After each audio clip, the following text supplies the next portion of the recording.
Ата бабабыздын наркын, салтын сактап, Айкөл Манастын осуяттарына таянып дейт.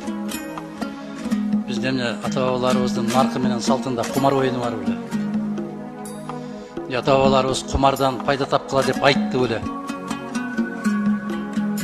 Кумардын түбү чыр деп айтып келет кыргыз илгертен баштап. Кумардын түбү чыр деп.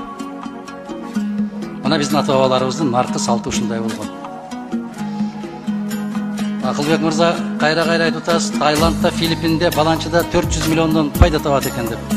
Ошол пайда таап аткан мамлекеттерди жараткан тарабынан жазалап миллиарддаган долларга чыгашага келтирип атат. Суу басып атат. Жер титиреп жок кылып атат баары. Ошондой болгон арамдык бар жерде эч качан береке болбойт. Алардын тапкан акчасын эсептебеңиз. Алардын жаратылыштан тарткан чыгашасын эсептеп көрүңүз. Сиз айтып атасыз, азыр деле казино ойноп атат. Демек силер алсызсыңар. Силерде мыйзам иштебейт. Кыргызстанда казиного уруксат жок. Ушул өкмөт башчымын деп отурган киши айтып атат, казино ансыз деле ойноп атат дейт.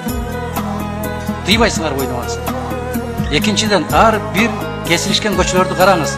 Меф, баланчы, гидрант, мидрант деп жазган рекламалардын наркотиктер ачыктан ачык сатылып атат. Муну карабайсыңар. Айтасыз, бир да кыргыз кирбейт ал жерге деп. Бир да диплом сатылбайт деп турат Кыргызстан